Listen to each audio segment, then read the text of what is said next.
Welcome to the party. I'm Sam Ekstrom of Locked on Sports Minnesota. How rude of Duke Shelley to upstage the big Christian Darrisaw extension. Hey, this is Arif Hassan from the Wide Lev Substack. I don't have anything clever for the cold open. Happy training camp. I'm Luke Braun of Locked on Vikings. Here's to hoping that a cornerback soon falls out of a coconut tree. Duke Shelley back in purple. I can't find a loss on the schedule, guys. I'm still Luke Inman at Luke_Spinman. Locked on Sports Minnesota podcast. It's endless Minnesota Vikings talk with the diverse voices of your local experts. It's time for the Minnesota Football Party. It's your guys hanging out talking next level Vikings football. So join in with Arif Hassan, Locked on Vikings Luke Braun, Superior Sports Talks Luke Inman, and Vikings insider Sam Ekstrom, plus the biggest names in Minnesota football for the Minnesota Football Party. And it starts now.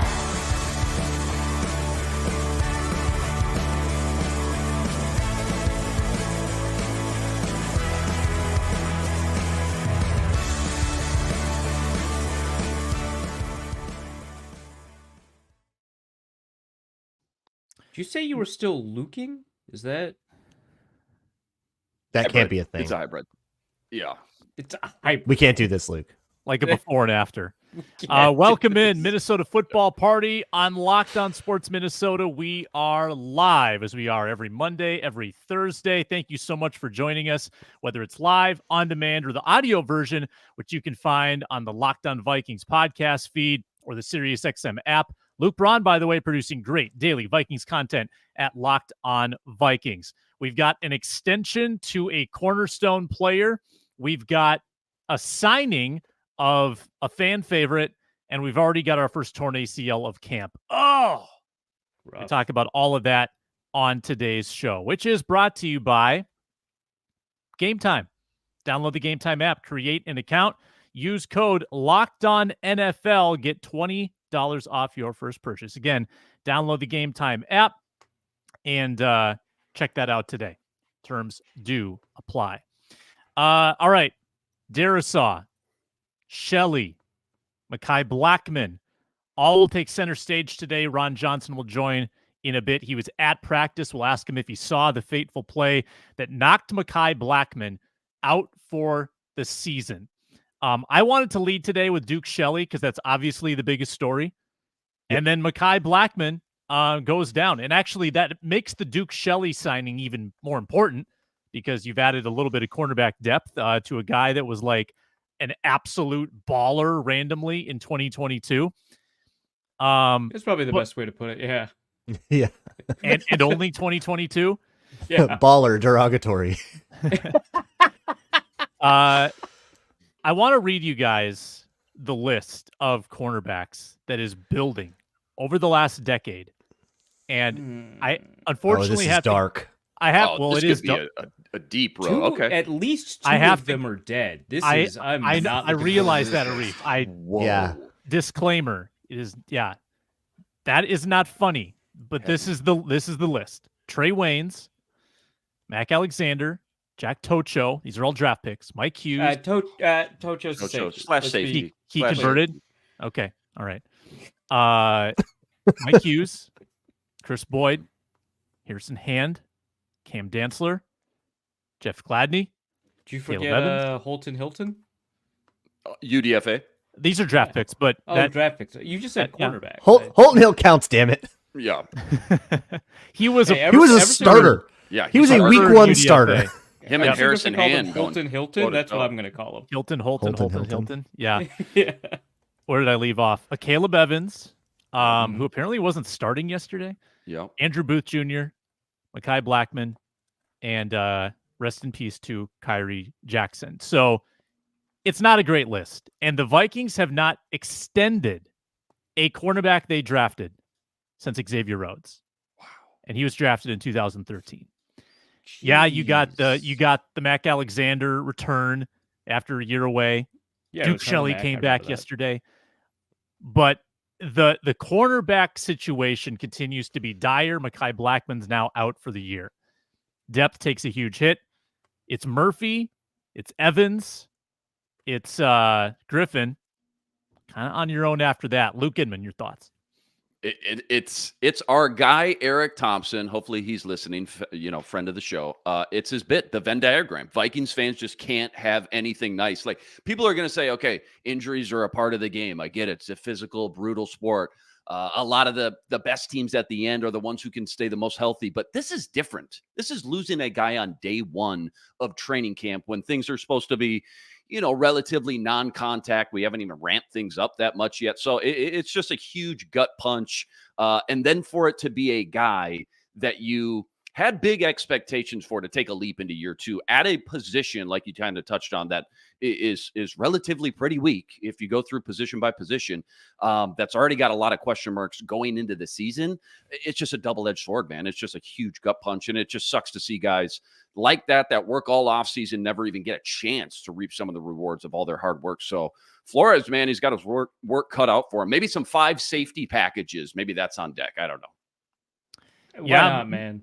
Metallica. Why not? Well, we're already there. At this why point, not? yeah. Go for it. They like Theo Jackson.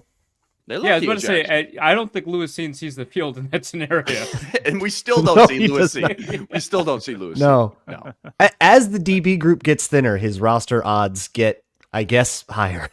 Yeah, in a very technical, mathematically, this must be the case sense. Yeah. Yeah. I do think, like, with Duke Shelley, outside corner Duke Shelley, by the way. Right. Outside he is now 5'9", Duke Yeah. Shelley. Yeah. like Yeah. the corner group was constructed, and it kind of felt like Mekhi Blackmon's role in that was to make it so they didn't have to have Byron Murphy inside all the time because they want him outside, but they just don't have a choice now. They have to have him inside. And Duke Shelley is just another outside corner competing with Booth, with Evans, with whoever wins that job. But now Murphy has to be the nickel all the time in nickel packages, which is, I think, not what the Vikings wanted. Metellus can do that. Yeah, you role. could do big nickel. Yeah. First of all, Duke Shelley, was anyone more of a Donatel guy than Duke Shelley? I mean, talk about the guys that like thrived under Ed Donatel. Duke Shelley, per PFF 2022, top coverage grades. Sauce Gardner, Patrick You Surtain. love pulling this out. Duke, This was Shelley. hilarious. 242 coverage snaps, not nothing. Patrick Peterson, by the way, number 4, right behind Duke. Basically just played one game last year. Was not given a chance in LA. He was with the Raiders for a minute and then left. I mean, last year's a wash. This is a totally new system, though, is the problem. This is not Donatel's system. This is like a different beast that Duke will now. And we know Flores. Like, if Flores doesn't think you can hang in his system, he's not going to play. So I think it's a new challenge for our guy Duke. I don't know that it's fair to say that wasn't also the case for Donatel. Donatel would not put the corners in a position to succeed, but like He just kind of ran out of guys too. Everybody got hurt. yeah. But the fact that Lewis Seen didn't get an opportunity to start would suggest there were at least some standards for getting onto the field, right? Like, here's like a first-round pick with insane measurables that had some camp highlights, I guess. If I wanted to be generous. Yeah, there were a lot of problems there. I think choosing the wrong people, choosing worse players to start over better players was not one of them. Yeah. Also, I do want to point out it is kind of funny that Duke Shelley went to the Raiders first, because the Raiders just have this habit of having small corners that they want to play in the nickel and can only play on the outside. Duke Shelley being one of them, Amik Robertson being another one, Yeah. Nate Hobbs, who actually is pretty good, being another one. It's just an interesting pattern. Now, he didn't survive Raiders camp. He went to the Rams after that, but I don't know, man. Duke Shelley, outside corner. I'll never forget the day he signed with the Raiders. I mean, Vikings Twitter was Oh, God, just yeah, everybody in was up in arms. shambles, Oh, man, people in were so shambles. mad. This dude is such a fan favorite, and you're right, Sam, like, completely different defense, but Brian Flores is going to roll with the top 3, top 4 man rotation, no matter the name, no matter where the draft pick came from, whatever it may be, and I think Duke Shelley's going to have every opportunity to be in that top 4 at the end of training camp. So Sam, who was it with the ones then? If it wasn't if Evans was wasn't it Booth? in- Well, so Will Reagan Or is after saying that after Blackmon went down, Evans was with the ones. It was But- Evans. Okay. That would be, I think, like the guy in pole position to take the job, but Camp's a long process. Kind of huge if it wasn't. Yeah. Yeah. Yeah. Yeah. Depth chart now beyond those top three. You got Duke, obviously. Andrew Booth could be a key backup. Jalen Williams, holdover UDFA from last year. AJ Green the third from this year, UDFA. Najee Thompson, who's on the pup with a knee issue, which I'm sure McGlover? pained Luke Braun to McGlover? hear. And also Yeah. a safety. Dwight McGlothern. Yeah, like let's not count Najee Thompson. He's here to do like one thing. Yeah. Does it He's a well. safety in the way that like Does it Dan great. Chisena was a safety for a second. Right. Oh man. He's not a It script was a safety. for 3 days. Yeah, you're a couple injuries away from this being you're calling Jawan Williams back. You're seeing if Trey Waynes can come out of retirement. I mean, this could get ugly quickly. I mean, it's Or not. already ugly. It was ugly before Mekhi Blackmon went down. This group has been Yeah. ass and a half for 5 years. Yeah. Yeah. They're in trouble. They're in serious trouble. I don't know. We were talking about maybe Marshawn Lattimore trade a couple weeks ago. You just brought up Patrick Pete. All these names are going to get flung out now the next 2-3 weeks. Oh, yeah. I guarantee Stephon you. Gilmore. Like, give me Stephon the most Gilmore. washed corner alive, and then J.C. let's see if that fixes Jackson, it. James Bradbury might be on the block. The Philly moved him to safety. Like, we're going to hear all these names. Will they ultimately dip their toes in one of those guys? Maybe, sure. But right now, yeah, it was already a nervous, weak position going into training camp. And now I'm not saying like this guy was the number one shutdown cover corner, but they just need bodies. They need guys who can just cover and run this Flores system. And right now, man, they're Flores again. He's got his work cut out. I don't know if adding a bad corner fixes the bad corner room. Yeah, I was about to say, I don't like think the so. idea of signing a guy who's available in August and he's good. Like, that's great. Yeah. Every So team just should grab do that. one. Right. Yeah. Right. Yeah. The cornerback of Kareem Hunt, is he out there somewhere? Like, he can still play. Like, somebody who can just play. Like, Yeah. like he's Like, good enough. The guys that are out there right now are either old and turbo washed, like just super done for. Like Xavier Howard is pulled pork. I'm sorry, he's done. Or Doesn't he they're have just some like pretty really serious bad. issues too? Well, he's got Off-field? the. He's got We'll one call it pretty off field. Wild off-field issue, yeah. Yeah. Just, Not great. we're not going to go Not down that touching road that. this So episode. it's like Is Flores Marcus knows him, and Peters- it's like, yeah, Flores probably ain't touching that. Is Marcus Peters totally washed? Also, it should be noted. We've spent a lot of time over the past Marcus Peters over the past 2 years talking about former Brian Flores corners. Remember, like Miami hated him. He did not win that locker room. Like that is like I think an important caveat that Flores famously lost that locker room. So you know. Yeah. It's such a shame with Blackmon because this cornerback room just desperately needs pipeline guys that you can count on. Okay, it's not just this year. This isn't a one hit wonder with Shaq Griffin. You actually can count on someone like Blackmon for the next 3 years potentially, and now you lose him for year 2. That probably affects his year 3, and the chain of events now is, again, severely undercuts what the Vikings are trying to build. They don't have cornerstones. Caleb Evans is in year 3 now. We don't know yet. Jury's still out on him.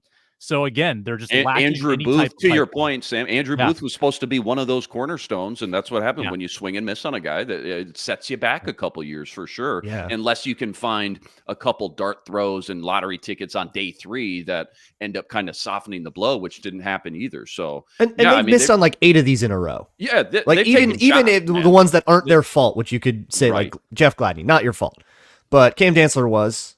Mhm, mhm, Mike Hughes, go all the way back to that, mhm. right? And then it's a whole bunch of unserious stuff, and then like 2-year band-aids, like Patrick Peterson. It's been a completely unserious approach to this. It's like Rick Spielman left a note on Kwesi's desk that said, "Hey, by the way, neglect corner, it'll be fine." Do you think How- Lucky Jackson can play corner? Let's try it, man. Screw it. I don't think he can't not play corner, so let's get him out there. Yeah. Hey, how much do you You're think? up, bud. What, me? Who, me? Like one player who was, let's be clear, in competition for a starting role, not a starter, but one that could win it if things went well, going down shouldn't send you into this much of a panic. Right. But that meant your room was not complete, and it hasn't been complete for years. Get serious. How much do you think the evolution of the Luke. I mean, I sympathize, but like there are only so many draft picks that they can use. I don't think they've taken a corner in the top 100 outside of Booth since 2020. So One? Cam Dantzler was 2019. Dantzler would be the only one. Gladney was 2020. So since 2020, then Okay. it would be. Yeah. Oh, you got a 3rd round pick, a 2nd round pick, and Top 100. I don't think Blackmon was the 4th round was pick. in the top Jackson's 100. probably just out of that, but they had Patrick Pete. I'm trying to think who was their starters at the Yeah, time. like too. they've had okay. Band-Aids and mid-round guys. Yeah. And it's been a catastrophe. It knocked them out of the playoffs the last time they were there. It knocked them out of playoff contention last year. Corner was the biggest problem down the stretch after Byron Murphy went down. They have no depth. They've got one starter a year. This room sucks. Get serious. yeah. But again, I'm with the Reef on this. They did. I think they tried. They tried. They inherited Dantzler, who they thought was something, turned out to not be. They tried Booth. They tried Blackmon. Like these are all legitimate attempts. Well, Yeah, so I also, will say too- that Yeah, go ahead. Blackmon is not like a serious, like to use Luke's term, serious. I would say Blackmon is probably not a serious attempt in the same way. But like, you know, I think we're not complaining about this if the Lewis Scene pick works out, right? Like I think like the way that they've invested their resources in the 1st and 2nd round are not things that I'm that upset about, like what they've decided to invest resources in. It just so happens that some of those investments haven't worked out. Like, yeah, they haven't built a cornerback room. They've had to. The team sucks. I don't know what else to say. There's a lot of areas where they had to build, right? And so like a lot of the investments are just like, yeah, man, we couldn't. We underpaid Daniil Hunter like 4 years ago, and he's like ticked off about that. So we had to make some investments at edge rusher, right? Or you know, like, hey, we gotta get a quarterback, right? Like, so I'm not like mad at the investments that they made, but one of the consequences is that the cornerback room is paper thin, less than. Yeah, it's one of the problems you inherited from Rick Spielman. This is a Rick Spielman. This is the catastrophic 2020 offseason is still biting you. And yeah, only the last 2 years are on Kwesi, and he had other stuff to do. But yeah, I guess missing on Booth really hurts because I guess the last couple of years in the draft, Yes. like they could have drafted a corner, they could have drafted Joey Porter, right? And they wouldn't have Addison, but they would have this. No, that's like true. they could have gone a different direction.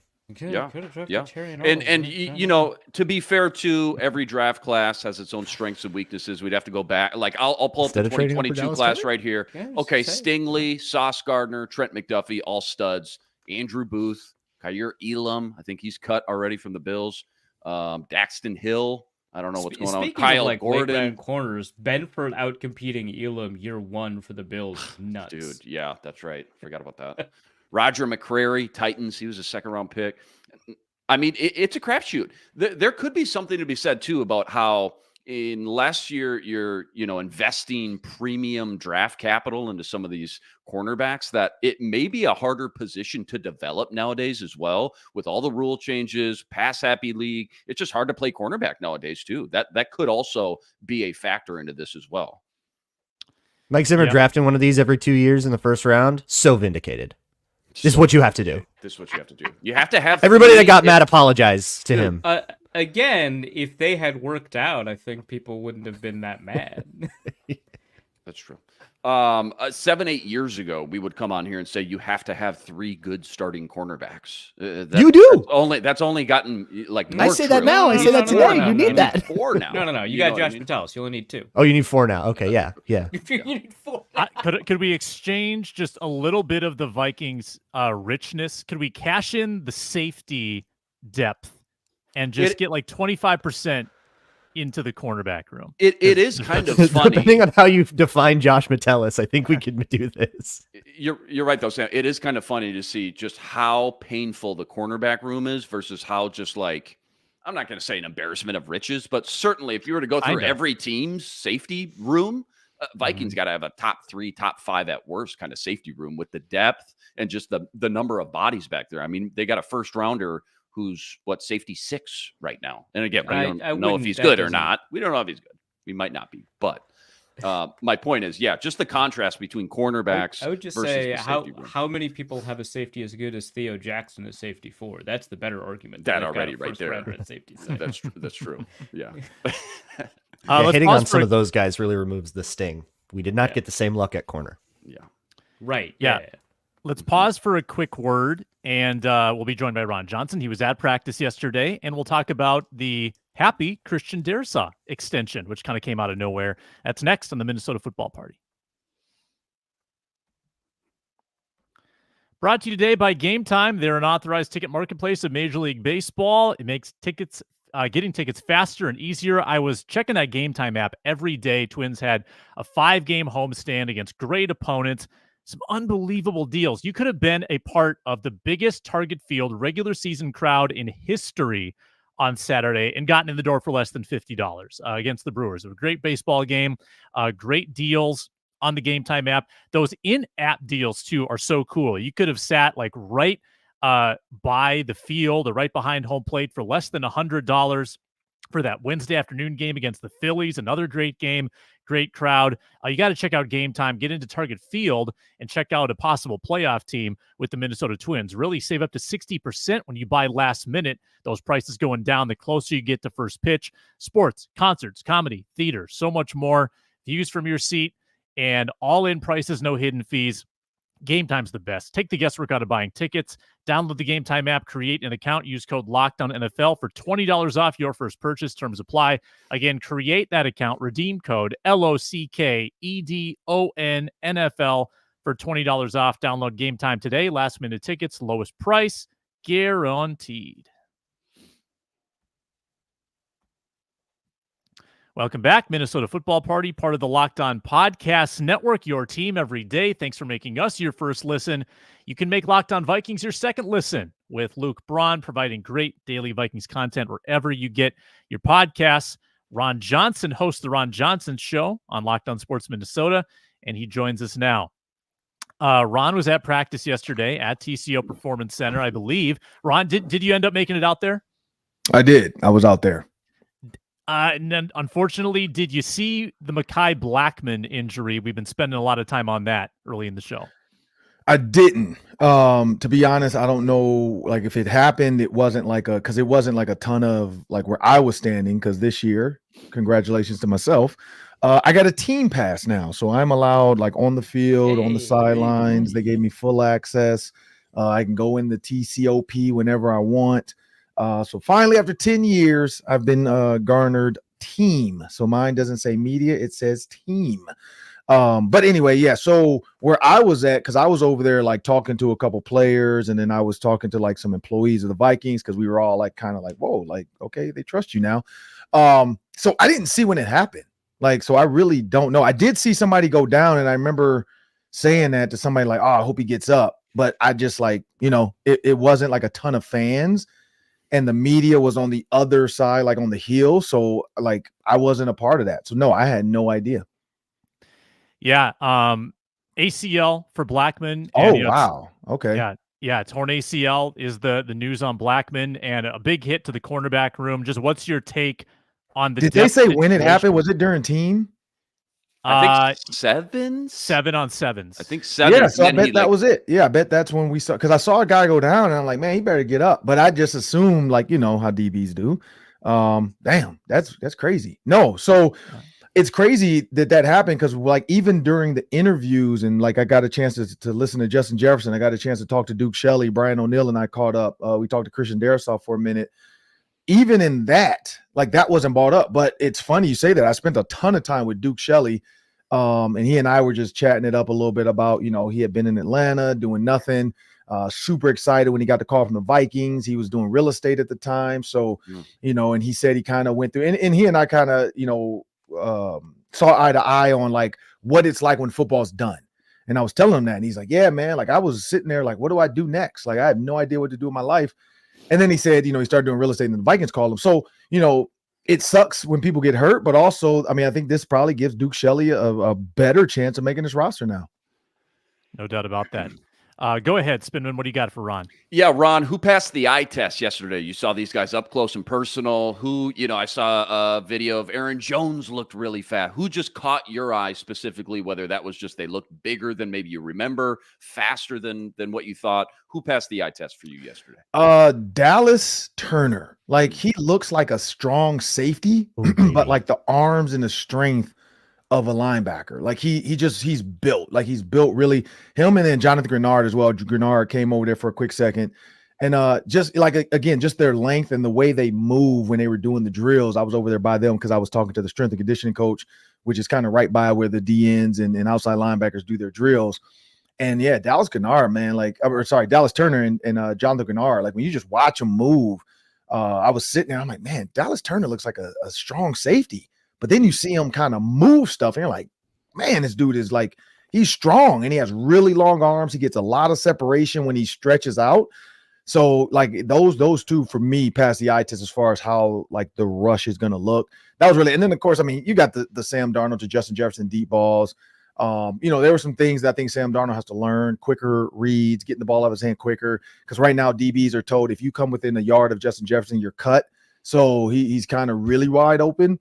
But I think as Sam Darnold gets comfortable, he'll get a lot better. But the deep ball was on. Like he was dropping the ball in there. He also, not say underthrew it, but I think he doesn't realize how fast Justin Jefferson is. Like he can really put it out there earlier if he wants to and let JJ run after it.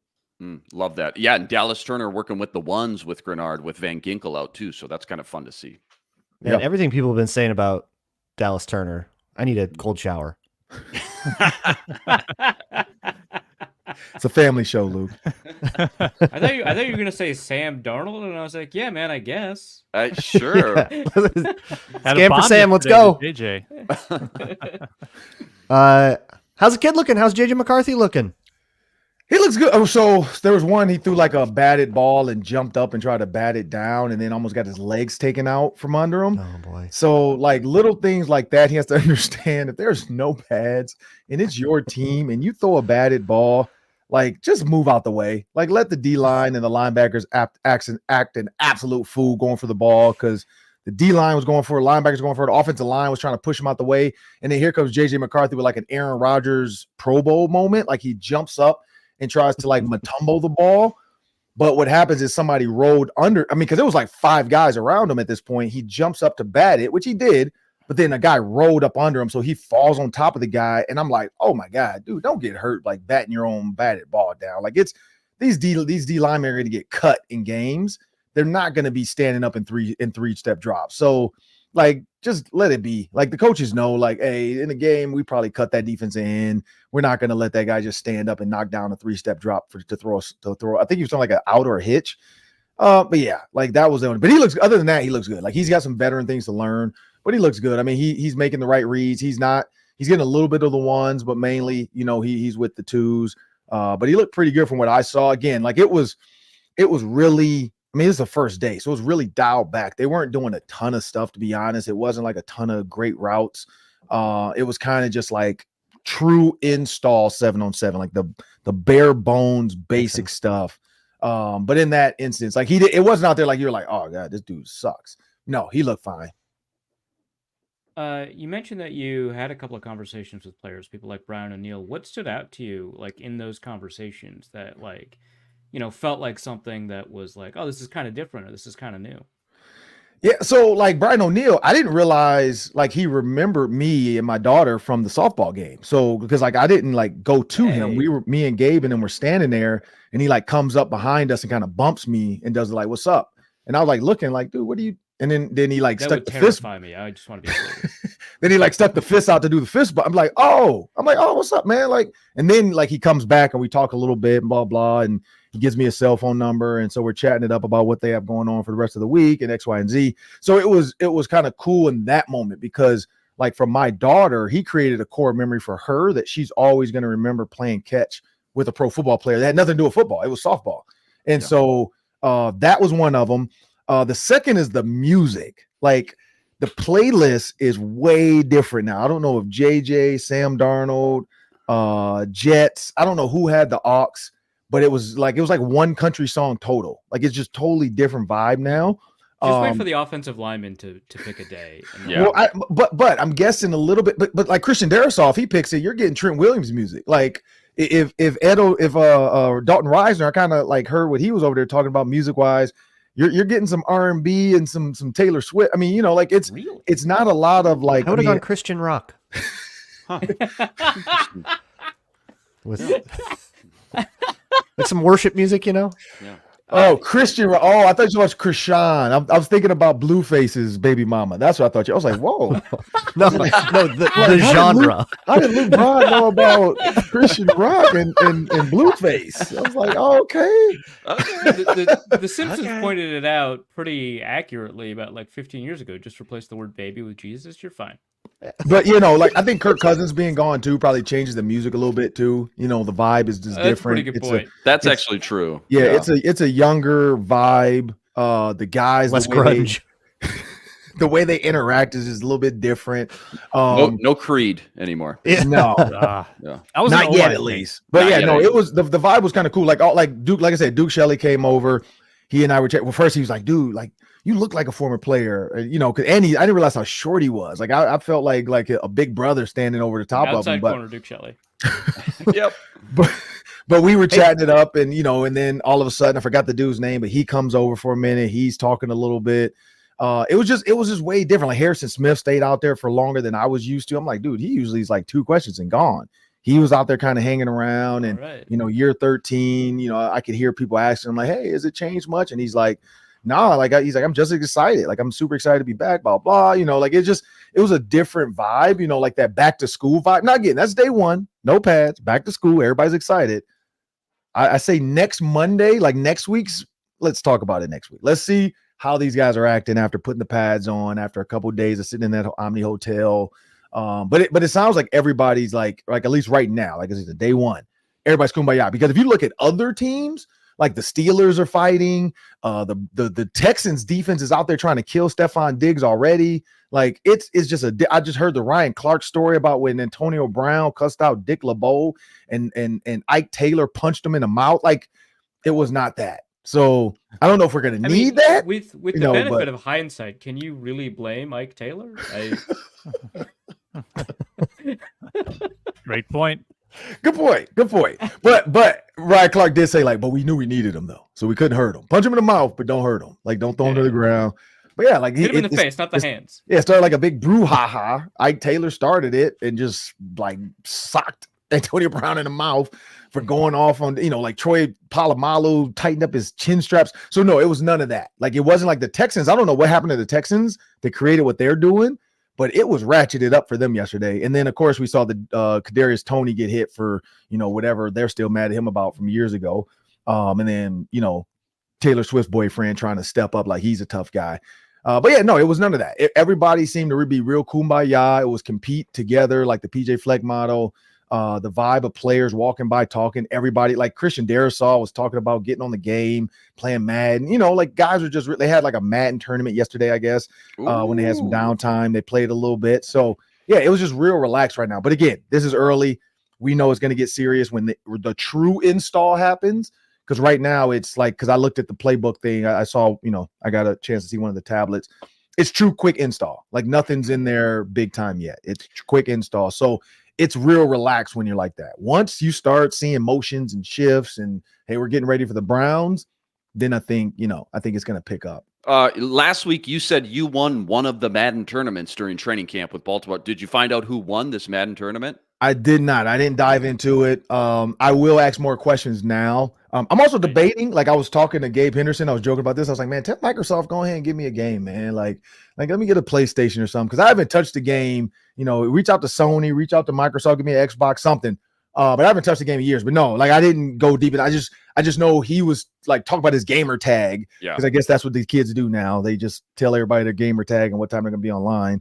But he was over there talking about what time they had their break. Cause they had like a, I don't know, 3-4 hour break.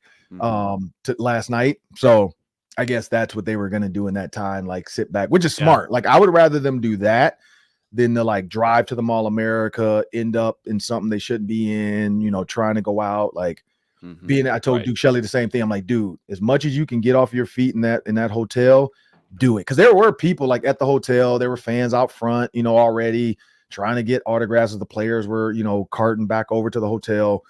But I told them just, be in your rooms. Like, this is only 2 weeks, 2 to 3 weeks of your life. Just rest. Yep. Yeah. Good stuff, Ron. Insider reports from Ron Johnson every Thursday on the Minnesota Football Party. He'll be at training camp many, many days. He's at 3 Ron Johnson on X, host of the Ron Johnson Show. Ron, thanks a lot. Great insights from day one of Vikings training camp. Thank you. Yeah, tell fans to keep an eye too, because I hear the night practice this year is gonna be some kind of simulcast live stream thing. They're gonna actually have like a broadcast type thing. So That is They've exciting. done that in the 9? past. I don't know. No, I don't know who's doing it. I know we're involved because they asked me, but I have no idea. Like, it just came up on Tuesday, they said. It was like a Tuesday Okay. idea. All right. So yesterday was the first day they all like talked about it. Nothing in stone. But yeah, they're looking at doing something like the NFL Network does when they do the visit the campsites. They're going to do something like that with like a live simulcast / meeting, interviewing players and, getting different angles of practice, different drills. They're working on what that's going to look like. But yeah, they're trying to figure out how to really make it consumable for the fans. That'll be great. Cool. It's a long camp. We Long got camp. a week of July. We got all of August, and then we'll have some real football. Thanks a lot, Ron. I don't know if did you guys see Aaron Rodgers, by the way? No. His left calf looks smaller than his right calf. I don't know if that means Oh, anything. good. Yeah. Should have gotten that looked at while he was in Egypt, I guess. Yeah. Because which Achilles was it? Was it the left Achilles he hurt or the right? Now I don't remember. I don't remember. My mind says left. Like the picture of it popping is left Right. calf. Feels in my like brain. left. Right. So yeah, because I feel Oh, like that his makes left leg, you could tell he hasn't done much on it. Unless the right one is the one, and then it's that's a surgically repaired calf too. And he put implants in there. But Calf implants. you could tell some people were making comments about it. But he looks good. He threw a deep ball to Garrett Wilson. Hey, he looks good. We haven't seen Kirk Cousins yet, but Aaron Rodgers is back, people. Saw Kirk in that Atlanta Hawks jersey checking into his dorm. Yeah. Did not. All look right. natural. Awesome. We'll Appreciate talk to you soon, Ron. We've got some apparent breaking news when we return. Also talk Darrisaw extension on the Minnesota Football Party. eBay Motors presents today's show. Passion, drive, and patience. The formula for winning championships is also what keeps your ride or die alive. eBay Motors has everything you need to maintain your vehicle and level it up to peak performance. Superchargers, roof racks, exhaust kits, LED headlights, and more. Whether you're into speed, power, or style, eBay Motors has you covered with over 122 million parts for your number one ride. You'll always find exactly what you're looking for. And with eBay Guaranteed Fit, your part is guaranteed to fit your ride every time or your money back. With eBay Motors, you're burning rubber, not cash. With all the parts you need at the prices you want, it's easy to make your car the MVP and bring home huge wins. Keep your ride or die alive at ebaymotors.com. Eligible items only. Exclusions apply. eBay Guaranteed Fit only available to U.S. customers. Without further ado, Braun. Vikings signed a former Texans cornerback. His name is Jacoby Francis. He has not yet made the Texans active roster. He's been a practice squad elevation for the last 2 years. So we'll see if year 3 is the one where he makes a team. But probably not. That means that the group that the Vikings have is the group that they're rolling with. Make your peace with it. Also, for some reason, and at least one website, he is listed as Kobe Francis. So Is that why there isn't a PFF page for him? probably not. That's probably not the reason.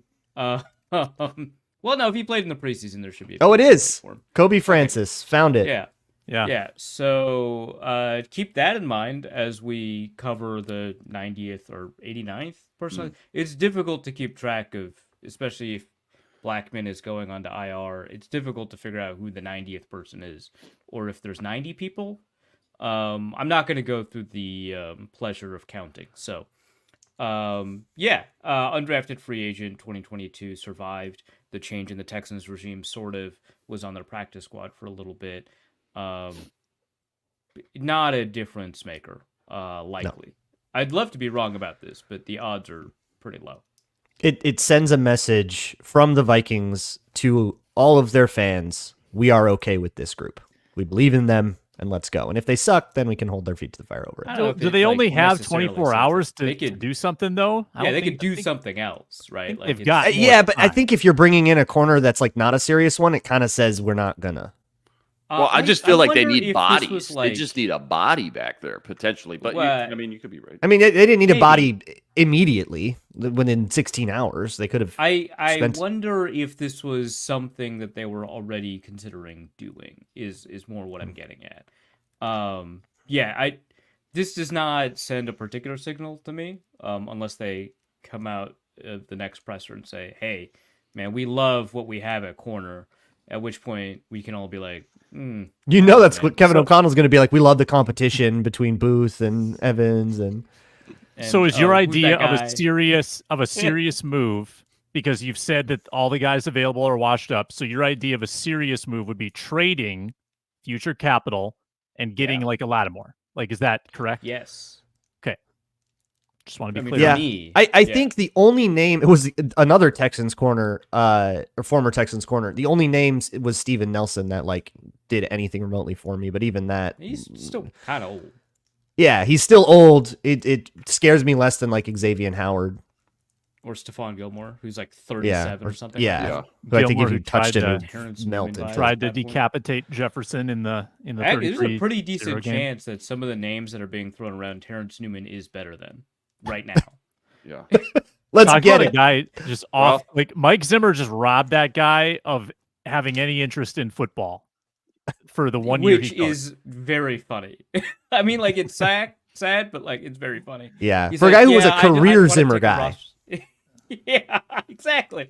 I don't want to rob a roster spot. I love Holton Hill. I love, this whole group. So I'll just be a coach. Oh, being a coach sucks. This is terrible. I have to work way more. Dude, I still forget sometimes Mike Zimmer is the defensive coordinator for the Cowboys right now. At this moment. Yeah. Right now, he is Yeah. coaching that defense right now. Mike Zimmer. Unbelievable.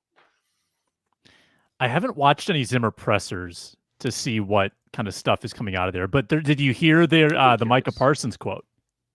Yeah, I don't put too much stock in it. What For was those it? that haven't, Micah Parsons said basically, haven't said more than 20 words to the guy. And this was after all of the spring, like going right. into camp. Yeah. And of course, it's the Cowboys. So I think First Take latched on NFL Live. Oh boy, People were yeah. blowing that quite a bit out of proportion. Yeah, I mean, it's I don't whatever. think Mike Zimmer said more than 20 words to many people, to be honest. Yeah, it's, We got to. We're at the 42-minute mark. Christian Darrisaw extended. This was supposed to be Oh, the did he lead sign a today. contract, Sam? What? I said, oh, did he sign a contract, Sam? He signed a contract, and this is kind of the benefit when you get it done after 3 years.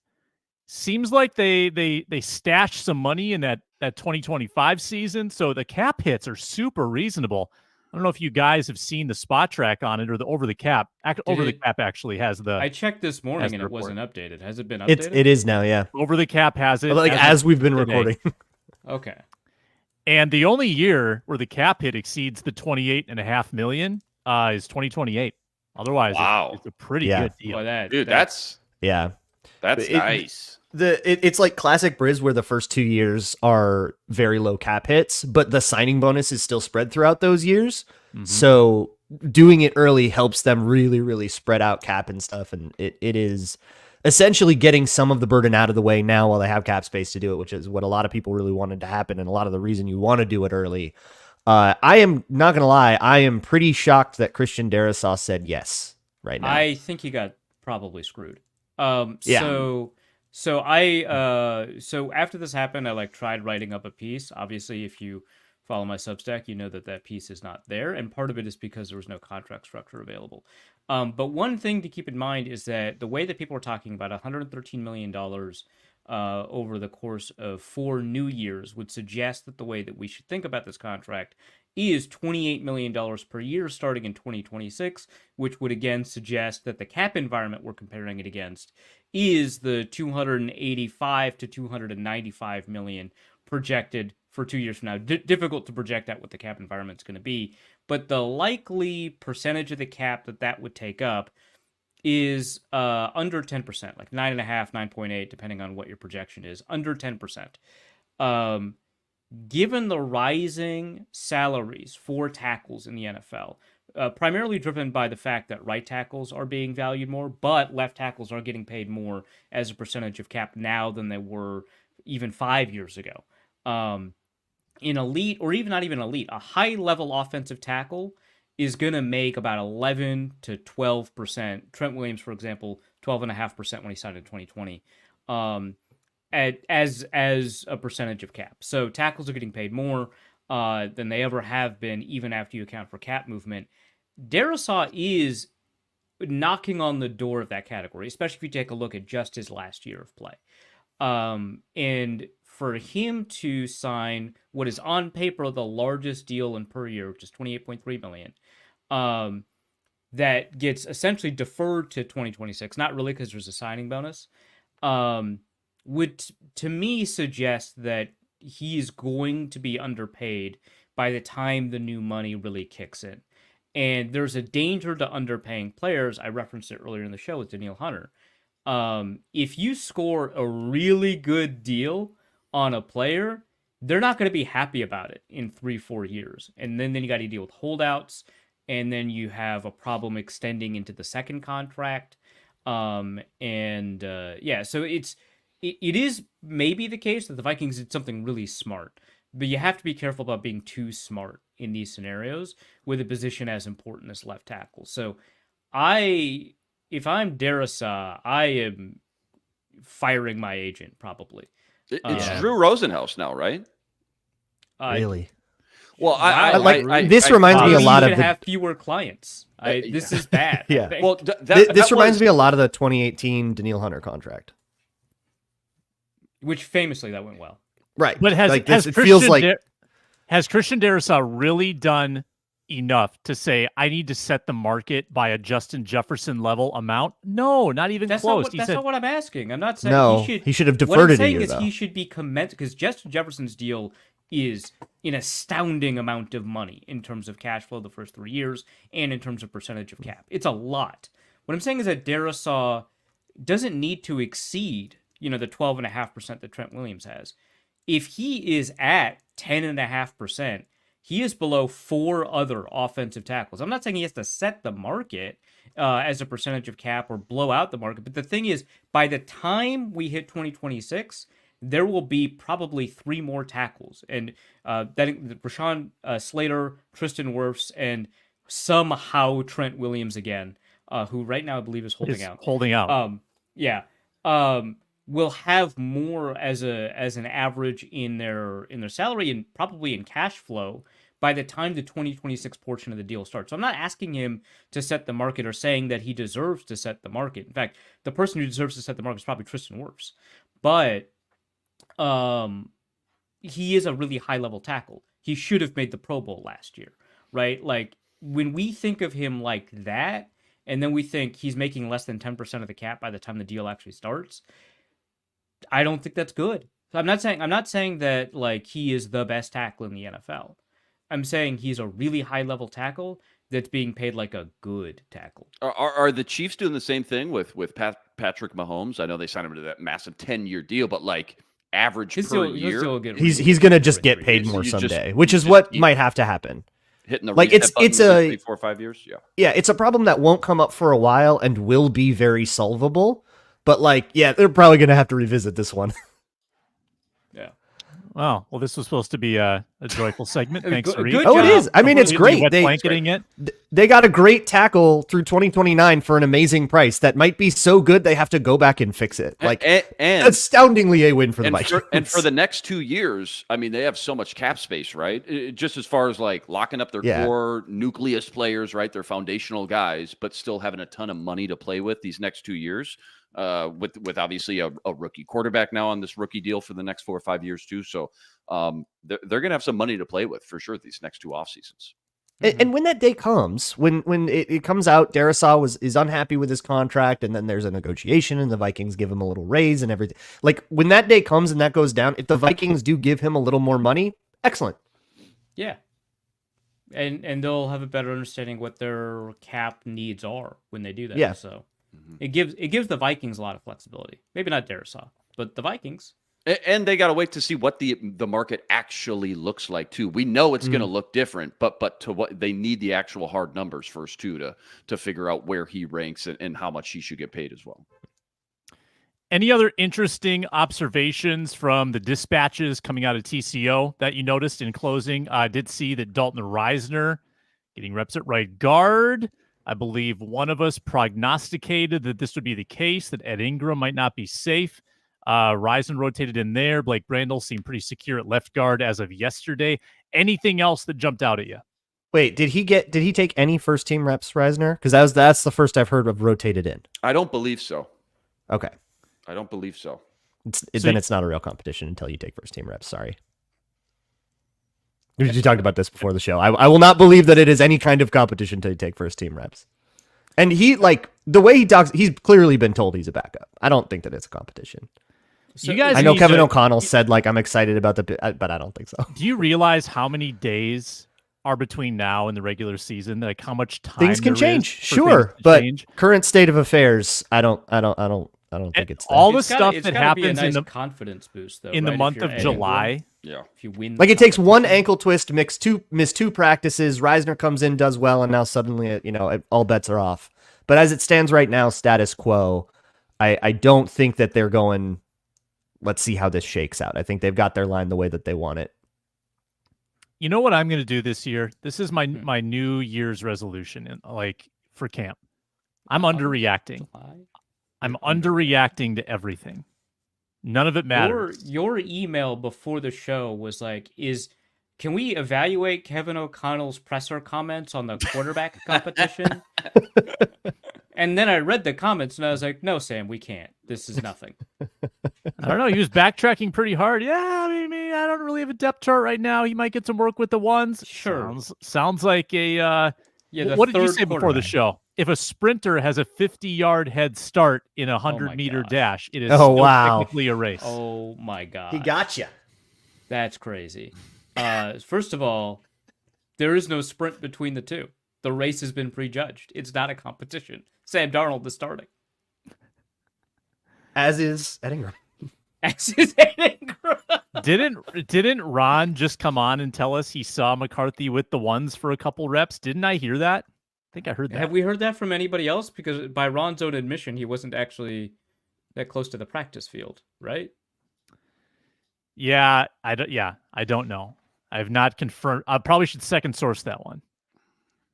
I'd say so. Ron's busy gathering intel from like. I mean, Brad. Luke Braun's It's a tough tweeting job. out Ron's quotes as if they're, like hard news. So I think Oh, yeah, I I'm trust I'm you, plugging Braun. the show. I'm just You trying know to. what? I'm You being know a I good trust soldier. Braun. The That company was guys. Do you guys miss going to training camp? Do you guys that first day seeing all the media and everybody? I mean, we all used to do this. Each and every one of us used to. Wait, did Luke go to training camp? Braun? Were you I in went to training camp one You would- year. yeah, The year that I got the And the media pass stands was with 'em. awesome. That was really sick. yeah. Being able to kind of be on the sideline, being able to Dude, actually it's talk so to fun. players and It stuff. was so was- fun. I kind It's of a miss grind. It, but It's I a do grind. wish I had my car, so I'm comfortable not going this year, given that I don't have a vehicle. Yeah, the ride So, situation would be tough. Yeah. it became a drudgery for me, to be honest with you. Yeah, it's a grind. I mean, the first couple is. days are super fun. You're reporting everything. Everything's new. Everything's fresh. Football's back. The pads are on. But by day 6, 7, in that heat, especially in that heat, and then it's not just the practice. It's then we got to do the pressers, and then we got to do the player interviews, and then the real work starts for people like us that go back and write articles and do everything else. It's a grind. After a week or so, it becomes a lot. Yeah, It I think drags. this new regime too made it a lot less interesting, and it's fine. Like that, I think they're probably keeping their players healthier, but Yeah. there's a lot less football being played at a high level. The preseason games, That's what the joint practices are for. That's like joint everything- practices were fun. Yeah, that's right. Yeah. Yeah, yeah, everything and that this like, regime that's does the is ones to show up focused for. on the joint practices. Yeah. Yeah, Like, I felt bad for the fans. Like every day last year, except for the joint practices, they were getting nothing. Like they would show up at 2:00 thinking they're Ugh. going to get this great practice, and then it's 4:00 and they're just starting 11s, and they do it for half Just an hour. begin Team. Yeah. Yeah, it's like half the fans can't. They're sunburned. Their kids are cranky. It's just, and that's why they went down to like 9 open practices this year, because they just don't. They don't. Yeah, do I it noticed that there's not a ton of open practices, or at least they cut it down maybe almost half. And I also saw too, and maybe this is because they cut them down to only 8 or 9 open practices to fans. But tickets were going for like $15. Well, they all sold out, and now they're being scalped for like $115 now, which is it's crazy. So much has changed from the days of the Mankato days, even the early TCO years when all 4 of us used to go as well. So it's been quite the evolution to watch this unfold the way it has. Yeah, no doubt. That's all for us today. Minnesota Football Party will be back Monday with more training camp takeaways. Ron Johnson hosts the roundtable tomorrow on Locked On Sports Minnesota. Please subscribe and check out Locked On Vikings with Luke Braun, Wide Left Substack with Arif Hassan, and the postcasts with Luke Inman covering the Twins right now as they go into the final 60 games of the season. I'm Sam Ekstrom. Thanks a lot for watching and listening. Talk to you next time.